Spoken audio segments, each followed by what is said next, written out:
Email Bapak barusan. Iya, iya. Saya udah terima emailnya, cuman belum sempat baca. Oke, Pak. Makasih, Pak. Ya. Halo, selamat malam semuanya. Perkenalkan saya Nicholas. Ya, rasanya udah kenal juga ya. Mungkin Haryati belum pernah jumpa saya. Eh, belum, Pak. Baru pertama, Pak. Ya. Kalau yang lain ya udah pernah kuliah di kelas saya. Jadi,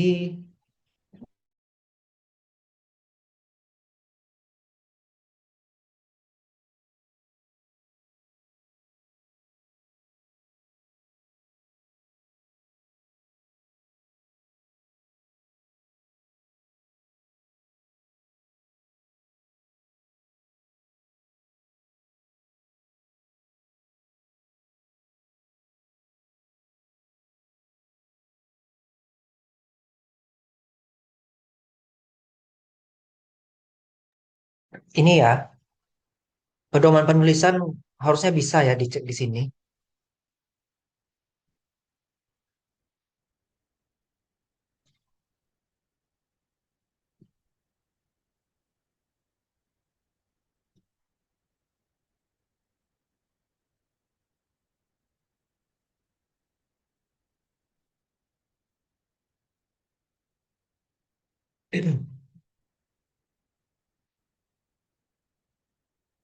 Ya ini syarat-syarat sidang, proposal, bisa dibaca aja nanti itu. Yang penting kita langsung aja fokus di bab satu. Kita tuh menulis latar belakang. Jadi ada gejala tentang permasalahan yang akan diteliti, relevansi dan intensitas pengaruh masalah, bla bla bla. Intinya ini sama seperti ketika menulis RUP, nanti kan permasalahan itu ada tiga ya, umum, khusus, dan fokus. Kalau kita cerita umum, kita cerita global dulu, permasalahan di dunia atau permasalahan di Indonesia seperti apa.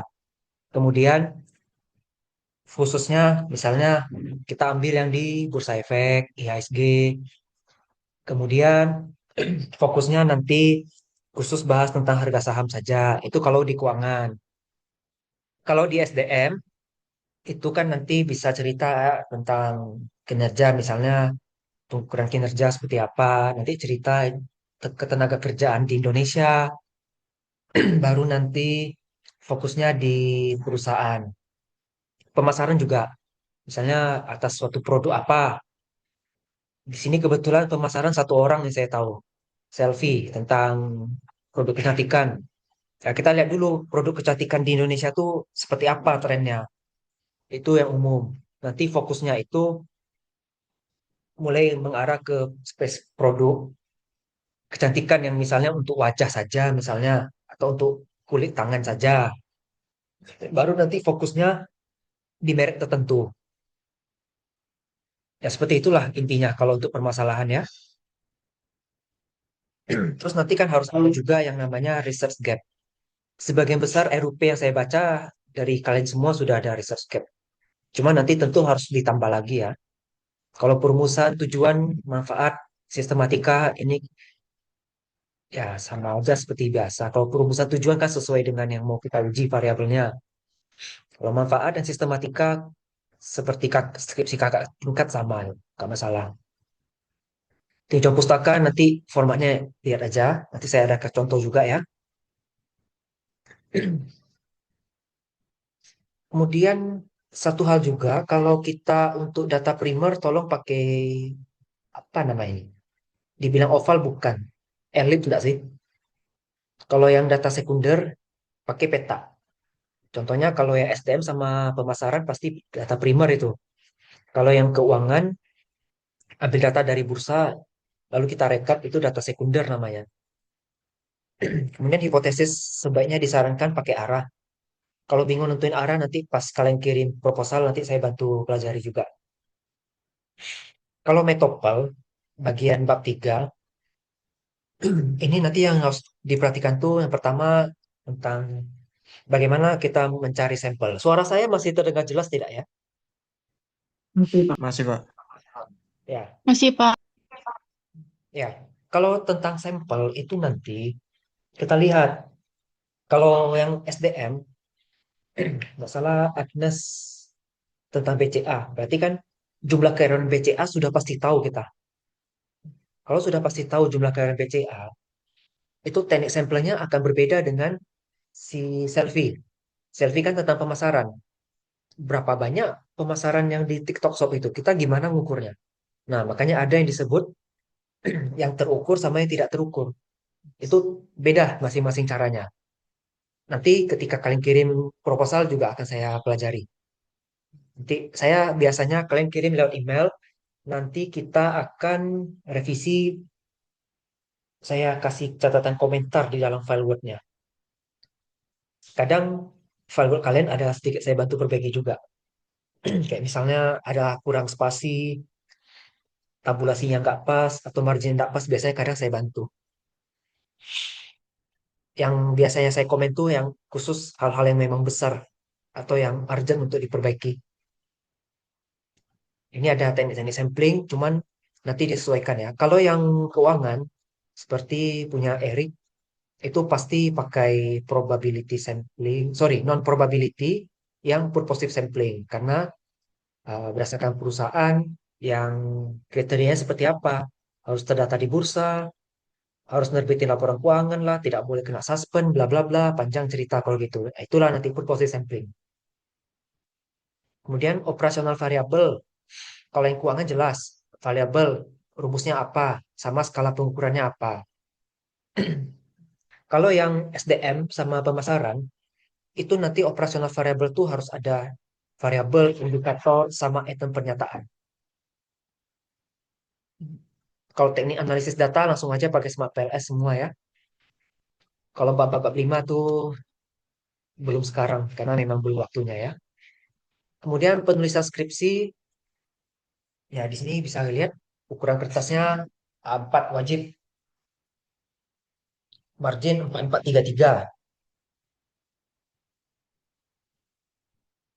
Seperti ini ya. Bisa lah diatur ya. Sampai sini ada yang mau ditanyakan dulu enggak? Tidak, Pak. Izin bertanya, Pak. Ya. Kalau untuk yang perpajakan data samplingnya biasanya seperti apa ya, Pak? Rina pakai data primer kan? Benar, Pak. Jumlah sampelnya diketahui tidak?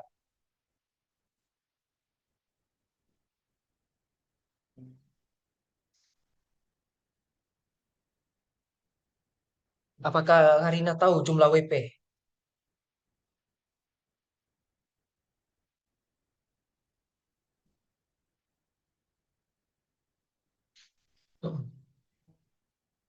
Kalau di RUP itu, Pak, saya tulis itu sampelnya pakai N per 1 ditambah NE kuadrat. 9, Itu ada itu 191 responden, tapi dia wajib pajak badan sama orang pribadi, Pak. itu kan Slovin tadi itu. Saya Oh, jujur aja kurang yakin dengan rumus Slovin. eh, Tapi ya kalau berarti emang saya mau pakai itu nggak apa-apa. berarti saya harus pisahkan harus pilih salah satu ya Pak antara wajib pajak badan atau orang pribadi gitu. Ya, pilih satu. Jangan dipilih keduanya. WP Oh, badan oke, dan Pak. WPOP itu beda. WP badan itu harus diwakilkan oleh orang. Kalau WPOP kan memang diri dia sendiri. Seperti itu. Dan WP badan sendiri, WP badan itu nggak bisa sebar orang yang isi. Itu minimal harus level manager ke atas. Gitu. Level manager ke atas minta data tuh susah. Saran saya begitu.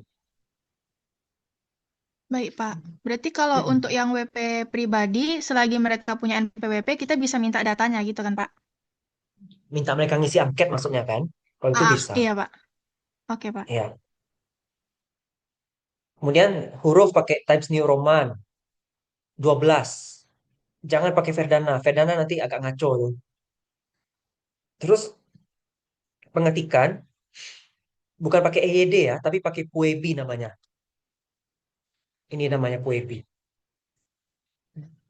Pedoman Umum Ejaan Bahasa Indonesia. EYD sudah tidak berlaku. Puebi berlaku sejak 2015. Ini sekadar info aja.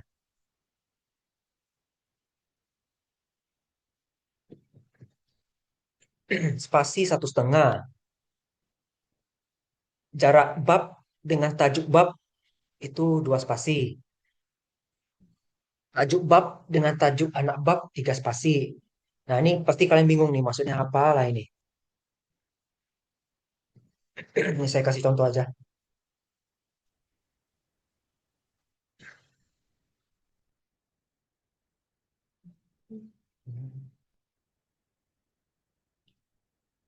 Di sini yang paling banyak saya kasih komen RUP-nya punya si Erik.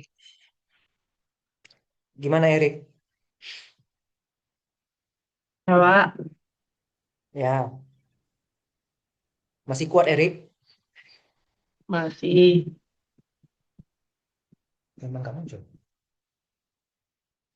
Erik besok jadi jumpa saya.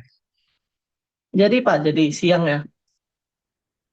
Saya siang tak bisa janji saya ada di mana loh. Kabari aja Pak. Nanti saya juga kabari Bapak kalau udah mau ke tempat Bapak. Oke. Soalnya siang saya mau pergi makan, lapar soalnya. Ya udah, saya nyusul tempat makan Bapak. Bapak traktir. Ya. Ini namanya tadi ya. Kalau penunjuk bab, penunjuk bab itu namanya ini. Ini penunjuk bab yang saya blok ya. Kemudian tajuk bab itu adalah ini yang saya blok. Penunjuk bab ke tajuk bab itu jaraknya 2 spasi. Berarti klik di sini, ini bikin nol aja, ini bikin double. Nah, kemudian tajuk bab ke tajuk anak bab. Ini namanya tajuk anak bab. Ini sebenarnya cukup spasi sekali, tapi ininya dibikin afternya nol, ini bikin multiple, add 3. Karena dia minta 3 spasi, lalu klik OK. Inilah yang benar caranya. Kemudian kita ngetik-ngetik nih.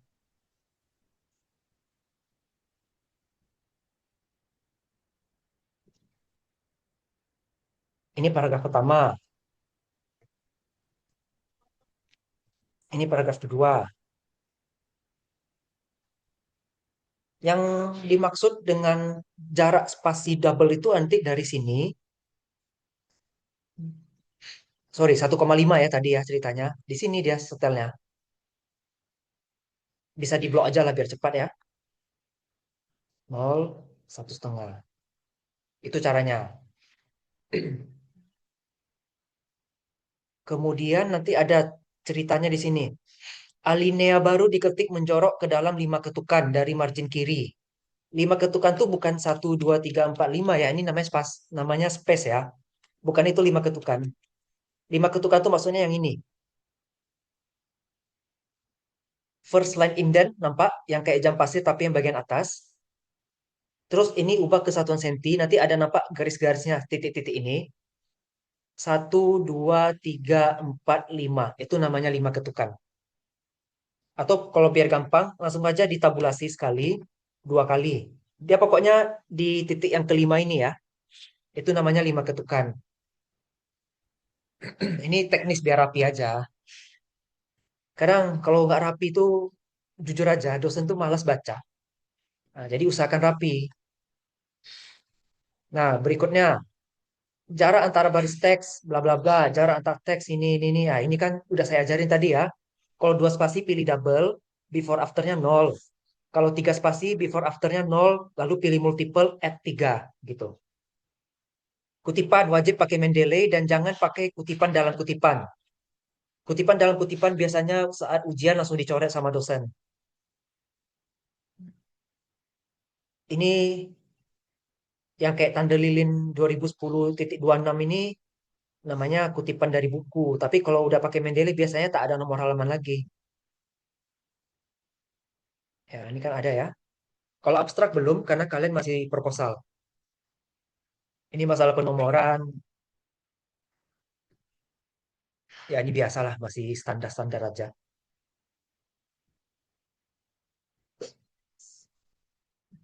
Tabel, nama tabel. Ini nomor tabel. Kemudian ini nama tabel. Sumber. Bikin kayak gini. Kalau gambar, ini nomor gambar, ini nama gambar, ini sumber gambar. Posisinya juga seperti ini. Nah, ini ya bisa dilihat aja ya.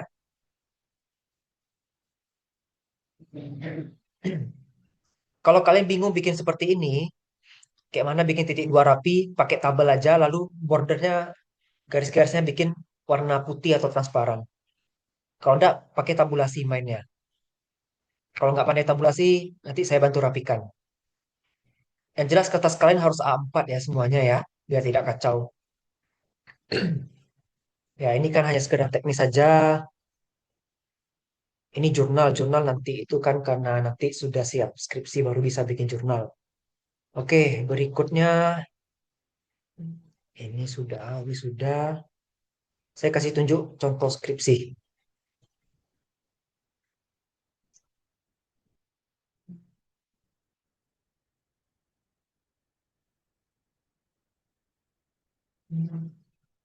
Sebelumnya sambil saya nyari, ada yang mau ditanyakan? Silakan, ada yang mau bertanya?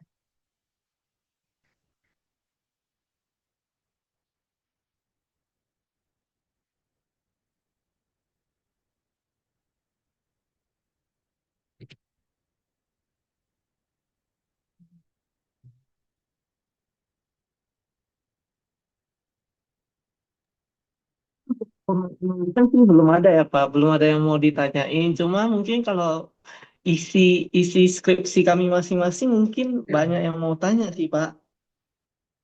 Ya, nggak apa-apa.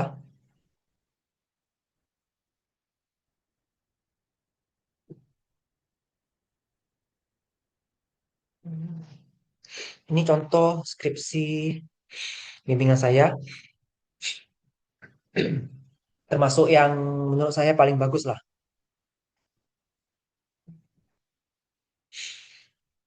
Setiap skripsi itu wajib pembeda, yang membedakan penelitian kita dengan penelitian orang lain, termasuk penelitian dari teman-teman sekelas kita ya. Cara membedakannya tuh bisa pakai variabel yang memang jarang dipakai, atau bisa juga pakai moderasi, bisa pakai mediasi, ataupun bentuk-bentuk lainnya. Di sini variabel diversitas gender itu jarang dipakai sama anak pelita. Dan kebetulan dia juga di sini pakai mediasi.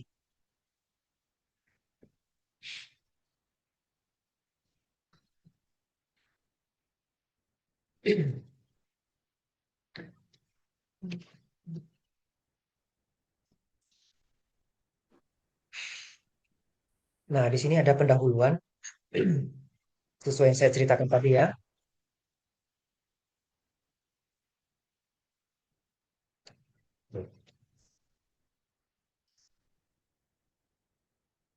Kalau nggak di-download, nggak rapi dia buka sini. Dia untuk fenomena umum, dia cerita dulu laju pertumbuhan ekonomi. Seperti ini. Kemudian fenomena khususnya, dia bahas sektor kesehatan, fokusnya ke kinerja sektor jasa kesehatan. Jadi umum, khusus, fokusnya dapat. Dan setelah itu kan kita wajib ceritain namanya research gap. Dar pengaruh negatif terhadap ROA. Dar pengaruh positif terhadap ROA. Dar ada juga yang tidak berpengaruh ya, dar ke ROA-nya. Nah, itu namanya research gap. Setiap variabel wajib research gap.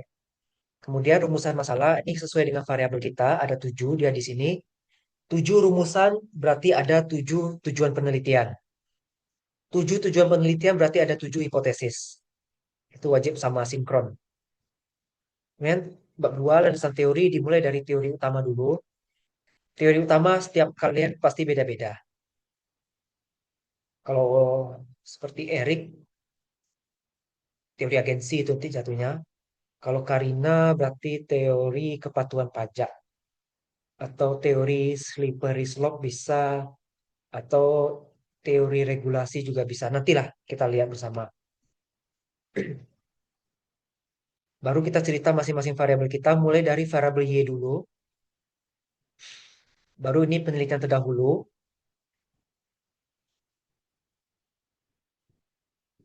Berikutnya hipotesis. Cara mengembangkan hipotesis kita cerita dulu di sini. Apa logika berpikir kita? Diversitas gender terhadap ROA. Apakah kalau semakin banyak keberagaman gender dalam perusahaan, kinerja makin bagus? Kita berharap semakin bagus. Nah, kita jelasin alur logikanya tuh. Didukung oleh penelitian siapa? Si ini, si itulah, banyak ya. Tapi juga ada juga yang tidak mendukung. Kita cerita juga nanti di saat pengembangan hipotesis sesuai panduan. Barulah kita nyatakan diversitas gender berpengaruh positif terhadap ROA. Itu cara buat hipotesis. Yang lain sama.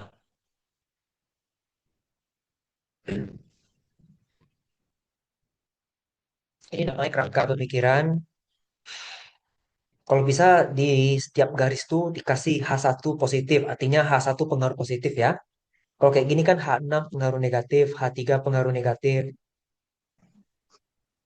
Berikutnya metode penelitian. Nah, ini kurang lebih sama. Cuma nanti teknik sampling disesuaikan masing-masing topik kita beda ya. Kalau yang bursa efek mau tak mau memang cari tanggal IPO.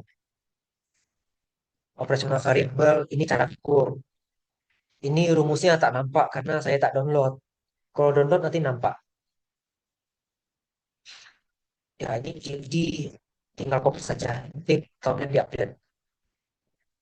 Dia saya cari juga yang pemasaran, yang SDM. Saya tak pernah bimbing pemasaran soalnya. Ini baru pertama kali.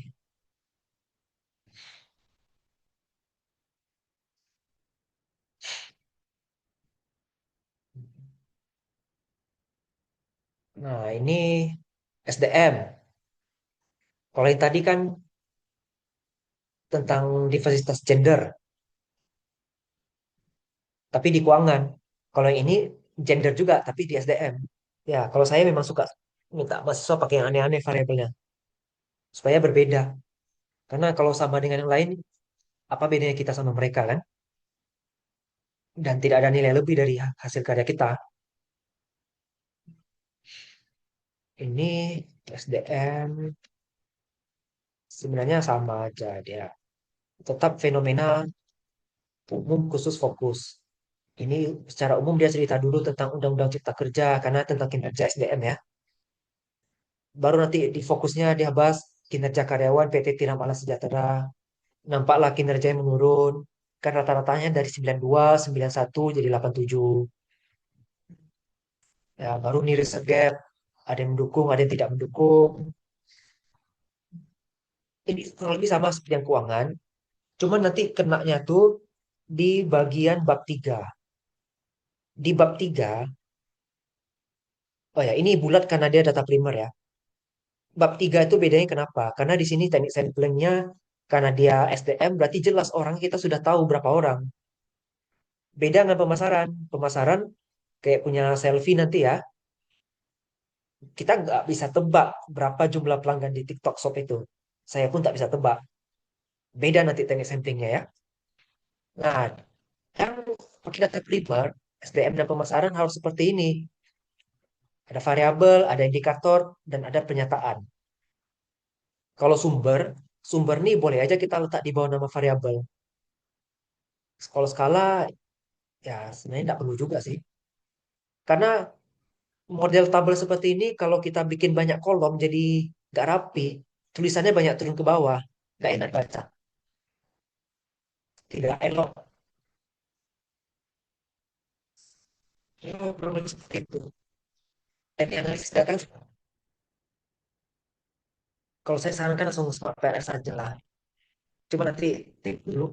Besok kebetulan ada metodologi dengan semua dosen di fakultas bisnis ya. Kita lihatlah gimana keputusannya. Terus khusus yang bagian SDM sama pemasaran, kalian wajib lampirkan kuesioner. Nanti saya ajarin cara bikin kuesioner khusus untuk yang data primer. Buat kuesioner seperti ini dengan hormat dan rangka menyusun skripsi bla bla bla. Dan identitas responden ini tidak baku ya.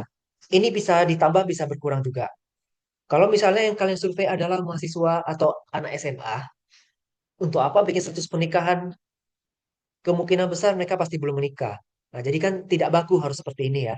Itu nanti menyesuaikan dengan karakteristik responden yang kita tuju. Kemudian daftar pertanyaannya ini per variabel per indikator. Kalau ini hasil. Dan kurang lebih seperti itu gambaran untuk proposal. Kan sudah belajar di semester 5 kan? Saya cek hebat-hebat dosen kalian semester 5 kemarin. Harusnya sudah paham lah. Kira-kira ada yang mau ditanyakan sebelum Zoom-nya sudah mau habis?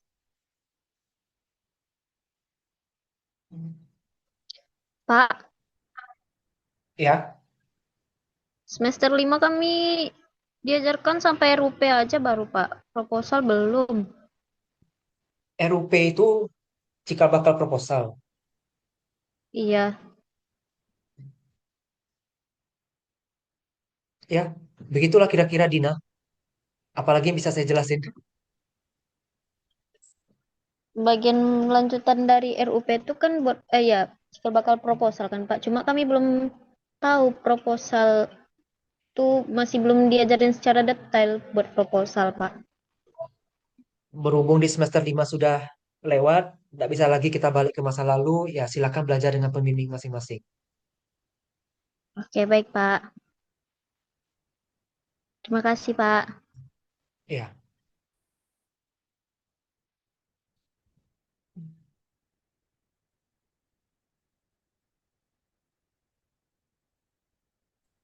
Pak, izin bertanya, Pak. ya, Kan kemarin pas buat RUP, Pak, judul kami kan dia itu 2019 sampai 2023. Nah, periodenya. Nah, eh, di komentar dari LPPM sendiri disarankan menjadi 2024. Berarti periode judul kami itu jadi 6 tahun gitu ya, Pak? Ehm, maksudnya gimana? Kan judul kami kemarin yang RUP kemarin itu kan Ya, periodenya 2019 sampai 2023. Nah, komentar dari ya, LPPM sendiri katanya menjadi 2000 ditambahkan menjadi 2024. Berarti judul kami jadi 6 periode gitu ya, Pak ya, masa periodenya. iya, iya, 6 periode. Oh, Lebih bagus kan? oke oke oke, Pak. Mengerti, Pak. Kalau Makasih, bisa Pak. 10 tahun. 10 Ya, tahun berarti ya, kan oke, cukup Pak. Maaf, download Pak. 5 laporan keuangan. Kan setiap kali laporan keuangan itu selalu berdampingan dia. Iya, Pak. Kalau 5 tahun ganjil, 6 tahun nggak apa-apa lah. 6 tahun berarti cukup 3 tahun aja laporan kita download. Oh, oke, baik, Pak. Makasih, Pak.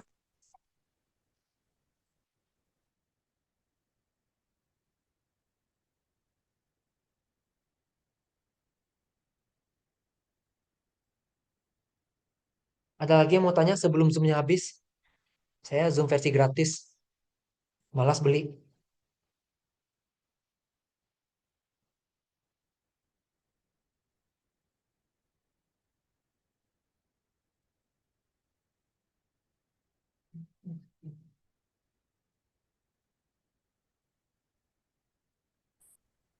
Pak, izin bertanya. Ya,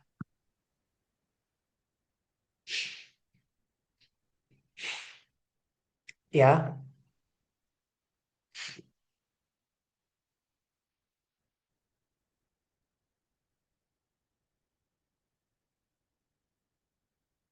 Sabrina mau nanya apa?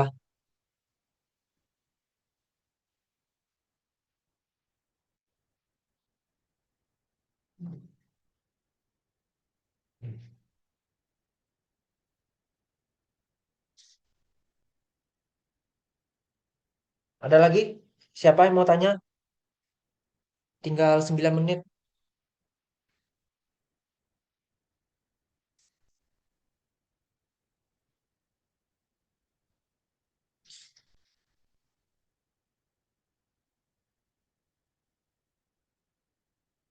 Pak, saya mau tanya, Pak. Ya. Kan saya ambil SDM kan, Pak. Hmm. Jadi SDM kan ada data tentang karyawan tuh, Pak. Nah, itu tuh Ya. data pegawainya tuh diambil dari 2024 apa 2025 ini ya, Pak? Soalnya yang 2025 ini karyawannya ada yang beda, Pak. Variabel Y-nya tentang apa? Variabelnya apa? Tentang kinerja pegawai, Pak. Kalau kinerja minimal 3 tahun terakhir, lalu dirata-ratakan, biar tahu ada naik atau turun. Kalau hanya kinerja 1 tahun, kita susah ngukurnya. Berarti 3 tahun terakhir, Pak. Ya, 3 tahun terakhir kan Hmm, dirata-rata. Jadi mau jumlah pegawainya berapa ya nggak masalah. ya. Yang penting tiga Dah, tahun ada lagi terakhir yang ya, mau Pak. tanya? Ya, Udah itu aja, Pak. Makasih, Pak. siapa lagi mau nanya?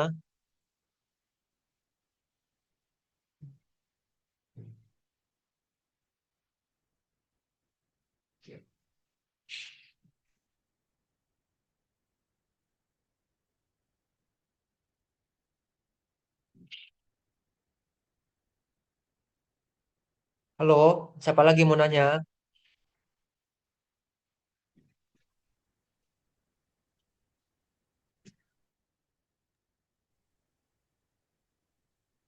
Nggak ada, Pak.